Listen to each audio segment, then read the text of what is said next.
بسم اللہ الرحمن الرحیم۔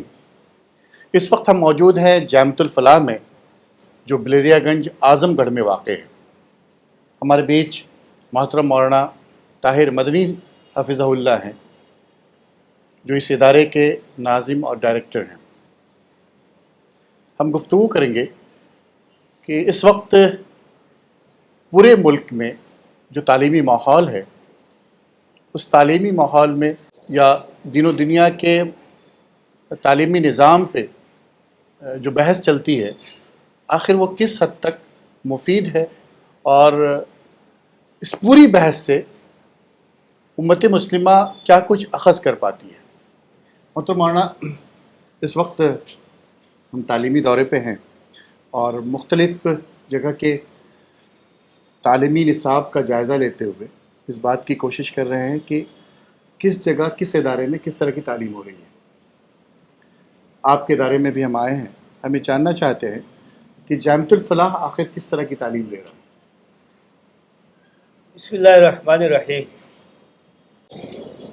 جامعۃ الفلاح میں جو نصاب تعلیم اور جو نظام تعلیم ہے، تو اس کی اساس اور اس کی بنیاد شروع ہی سے یہ رہی ہے کہ اس میں دینی علوم اور عصری علوم کا امتزاج ہو اور دونوں کو ساتھ لے کر کے چلا جائے۔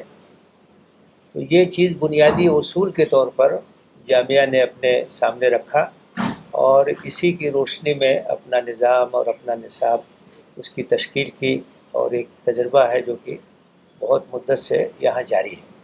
چنانچہ ہمارے یہاں جو تعلیمی مراحل ہیں، جو سسٹم ہے کہ آغاز جب ہوتا ہے وہ 5 سال کا پرائمری کا کورس ہے، جس میں سب کچھ پڑھایا جاتا ہے جو بنیادی چیزیں ہیں۔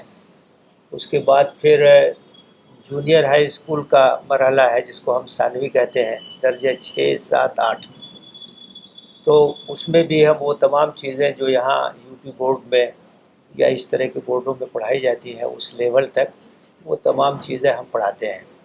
لینگویجز میں اردو، ہندی، انگریزی، فارسی اور عربی، یہ سب وہاں تک وہ پڑھتے ہیں۔ اس کے ساتھ جنرل سائنس ہے، ریاضی ہے، یہ تمام چیزیں وہ پڑھتے ہیں۔ اس کے ساتھ دینیات اور اسلامیات۔ تو یہ 5 اور +3 8 سال کا یہ کورس ہے جو عربی درجات سے نیچے ہے۔ اس کے بعد پھر عربی درجات شروع ہوتے ہیں۔ تو عربی درجات شروع ہوتے ہیں تو یہاں پھر 3 مرحلہ ہے، مولوی، عالم، فاضل۔ تو عربی درجات میں سائنس اور ریاضی یہ سلسلہ تو رک جاتا ہے، لیکن سماجی علوم پڑھائے جاتے ہیں۔ زبان میں انگریزی آخر تک پڑھائی جاتی ہے، فضیلت تک، BA تک کی انگریزی جو وہ پڑھا دی جاتی ہے۔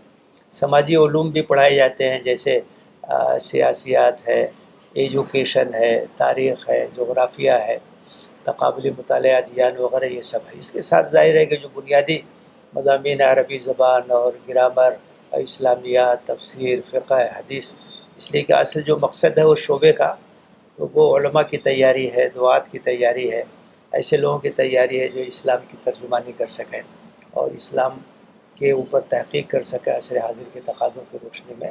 تو ان چیزوں کا وہاں غلبہ رہتا ہے، لیکن اس کے ساتھ ساتھ یہ جو سماجی علوم ہے اور انگریزی وغیرہ ہے، یہ سب ساتھ لے کے چلتے ہیں۔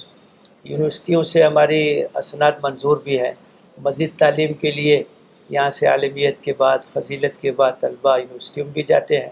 علی گڑھ سے بھی منظور ہے، جامعہ ملیہ سے منظوری ہے، JNU سے ہے، مانو سے، اور بھی یونیورسٹیوں سے ہے۔ تو مختلف شعبے میں ہمارے طلبہ اس کے بعد اپنی تعلیم کنٹینیو رکھتے ہیں۔ میں جاننا چاہوں گا مولانا کہ اس وقت ملک میں نیو ایجوکیشن پالیسی کے متعلق بھی ایک گفتگو ہے، اور گفتگو میں یہ بات بھی ہے کہ آخر مدارس جو ہے اس نیو ایجوکیشن پالیسی کو کس طرح اڈاپٹ کر پائیں گے، اور نیو ایجوکیشن پالیسی اگر لاگو کا نفاذ ہوتا ہے، اور نفاذ تقریباً شروع ہی ہو چکا ہے چیزیں، تو مدارس کے اندر اس کے کیا اثرات پڑیں گے؟ یہ جو نئی قومی تعلیمی پالیسی ہے، اس میں مدارس کا کوئی تذکرہ نہیں ہے، اور اس لحاظ سے غور و فکر کرنے کی ضرورت ہے کہ اتنا بڑا جو ہمارا ایجوکیشن سسٹم ہے، مدرسوں کی شکل میں جو چل رہا ہے، تو اس کو کس طریقے سے متعارف کرایا جائے، اس کو تسلیم کرایا جائے. ایک بہت بڑا کام ہے جو مدارس کے ذریعے سے تعلیم کے میدان میں، ایجوکیشن کو عام کرنے کے میدان میں انجام پا رہا ہے.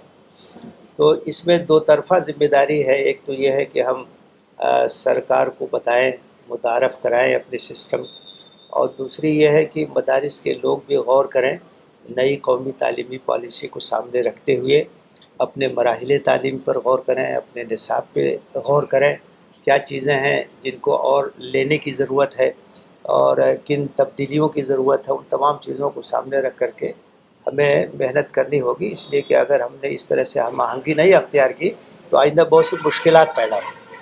تو یہ ہماری بھی ذمہ داری ہے، اور مدرسوں پہ اس پہ غور بھی ہو رہا ہے کہ کس طریقے سے اس سلسلے میں ایک چیز یہ اب دیکھنے کو ملی ہے کہ مدارس اسلامیہ خاص طور سے عصری علوم کی طرف راغب ہوئے ہیں اور متوجہ بھی ہوئے ہیں. جی جی شاید ایک کوشش جو شاہین گروپ کی طرف سے بھی ہے کہ شاہین گروپ نے مدرسہ پلس کے تحت جو سلسلہ شروع کیا ہے، پورے ملک میں اس کے مراکز قائم کیے ہیں. تقریباً 60 سے زائد اداروں نے مدرسہ پلس کو اڈاپٹ کیا ہے اور وہاں پہ تعلیمی سلسلہ جاری ہے. میں جاننا چاہوں گا کہ کیا مدرسہ پلس جیسے پروگرامز اور خود شاہین گروپ کا مدرسہ پلس پروگرام، اس کو آپ کس نظر سے دیکھتے ہیں؟ شاہین گروپ کا جو پروگرام ہے حفظ القرآن پلس اور مدرسہ پلس، تو اس کو بہت قریب سے دیکھنے کا اتفاق ہوا ہے، اور میں بیدر بھی گیا ہوں، اور اس سے پہلے بھی ڈاکٹر عبدالقدیر صاحب سے رابطہ رہا، مختلف پروگراموں میں، کانفرنسوں میں ملاقاتیں رہی. ان کا یہ پروگرام بہت ہی شاندار ہے، بہت کامیاب ہے، بہت اچھا ہے، اور غیر معمولی اس کے اندر کامیابی جو ہے وہ ملی ہے.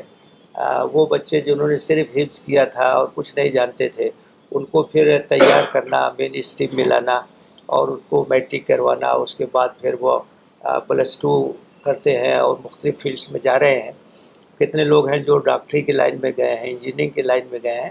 یہ بہت ہی شاندار پروگرام ہے، بہت ہی کامیاب پروگرام ہے، اور اللہ کا شکر ہے کہ اب اس کی بہت ساری شاخیں ملک کی مختلف اسٹیٹس میں، مختلف گوشوں میں کھل گئی ہیں. اور یہ مدارس کے بچوں کے لیے، حفاظ کے لیے اور مدارس کے پڑھے ہوئے طلباء کے لیے ایک بہت ہی اچھی کوشش ہے، اور اس کی تائید بھی ہر طرف سے ہو رہی ہے. انشاءاللہ اس کے نتائج بہت اچھے نکلیں گے. ایک سلسلہ پورے ملک میں اب دیکھنے کو مل رہا ہے، وہ اسلامک اسکولز کا ہے.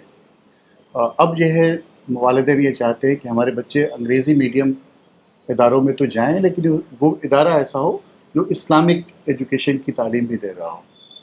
اور پورے ملک میں اس کی تعداد میں اسلامک اسکولز کی تعداد بڑھ رہی ہے.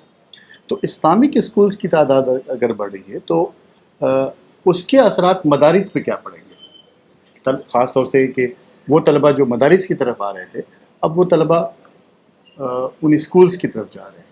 کیا اس طرح کا کچھ معاملہ ہوگا کہ اس میں مدارس میں؟ میرا خیال یہ ہے کہ آپس میں کوئی ٹکراؤ کی صورتحال نہیں ہے. انگلش میڈیم اسکولز ہیں ہمارے ملک میں اور بہت زمانے سے ہیں. انگلش میڈیم اسکولوں کا رواج ہے، لوگوں کو شوق بھی اپنے بچوں کو پڑھا رہے ہیں. البتہ یہ ہے کہ عام طور سے یہ جو انگلش میڈیم اسکول تھے، یا تو کرسچنس کے ہاتھ میں تھے یا دوسرے لوگوں کے ہاتھ میں تھے، تو اب ظاہر ہے کہ وہاں جدید تعلیم تو مل جاتی ہے، لیکن جو تربیت ہمیں چاہیے وہ تربیت تو نہیں مل سکتی ہے. اس لیے یہ ایک بڑی اہم ضرورت تھی مسلمانوں کے نقطہ نظر سے کہ ایسے انگلش میڈیم اسکول قائم کریں مسلمان، جہاں اعلیٰ تعلیم بھی ہو اور تربیت بھی ہو، اسلامی ماحول بھی ملے اور اسلامیات کو بھی پڑھانے کے نظم ہو. تو ظاہر ہے کہ یہ پلس پوائنٹ ہے، ایسے اسکولوں کو مسلمان ترجیح دیں گے اور ترجیح دے رہے ہیں.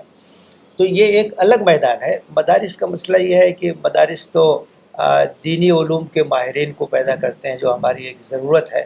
اور سروے یہ بھی بتاتا ہے کہ ظاہر ہے کہ اسکولوں اور مدارس میں جانے والے طلباء کا اگر موازنہ کیا جائے تو ظاہر ایک بہت بڑی تعداد ہے جو اسکولوں میں جاتی ہے، اور اس کے مقابلے میں معمولی تعداد ہے، کم تعداد ہے جو مدرسوں میں آتی ہے. تو مدرسوں کا ایک الگ میدان ہے اور مدرسوں کی ایک الگ فیلڈ ہے، اور وہ طلباء آتے رہیں گے. البتہ تھوڑی سی تبدیلی مدارس میں یہ کرنے کی ضرورت ہے کہ جو بنیادی مرحلے ہیں، یعنی جسے ہم پرائمری کہتے ہیں، ثانوی کہتے ہیں، درجہ 1 سے لے کر کے 8 تک کے جو مرحلے ہیں، اس کو معیاری بنانے کی ضرورت ہے. وہ فاؤنڈیشن ہے، وہ بنیاد ہے، وہ جی اساس ہے. تو اس کو اگر مضبوط بنا دیں تو ظاہر ہے کہ ایک اچھے ماحول میں ہمارے بچوں کو 8 تک کی بنیادی تعلیم مل جائے گی، تو ایک طرف وہ معیاری لحاظ سے بھی ٹھیک ہوں گے، دوسری طرف تربیتی لحاظ سے بھی ٹھیک ہوں گے. تو یہ مدارس کو کرنے کی ضرورت ہے، اور اس کے ساتھ ساتھ اپنے اعلیٰ درجات میں بھی جو علوم شامل ہو سکتے ہیں عصری علوم کے تعلق سے ان کو شامل کرنا چاہیے، تاکہ ہمارے طلباء کے لیے اور مزید تعلیم کے مواقع کھلے رہیں اور آگے وہ مزید تعلیم حاصل کر سکیں. بہت بہت شکریہ محترم مولانا طاہر مدنی صاحب.